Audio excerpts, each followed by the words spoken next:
اللہ اکبر لا الہ الا اللہ واللہ اکبر وللہ الحمد۔ معزز سامعین، تکبیرات تشریق 9 ذی الحج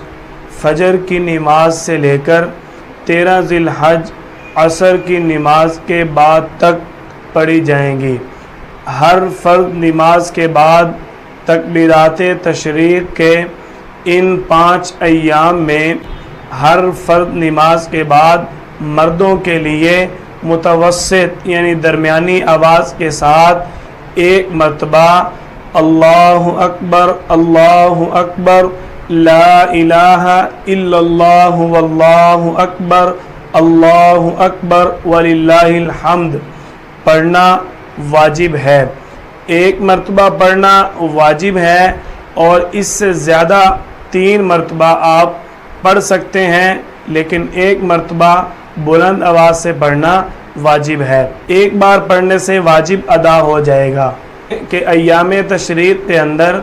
اگر کسی شخص کی کوئی نماز قضا ہو جاتی ہے اور اسی سال انہی ایام کے اندر جو ایام تشریق ہیں، جن دنوں میں تکبیرات تشریق نماز کے بعد پڑھی جاتی ہیں، اگر انہی دنوں میں وہ اپنی نماز قضا کرتا ہے تو اس کے لیے اپنی قضا نماز کے بعد بھی 1 بار تکبیر تشریق کہنا واجب ہے۔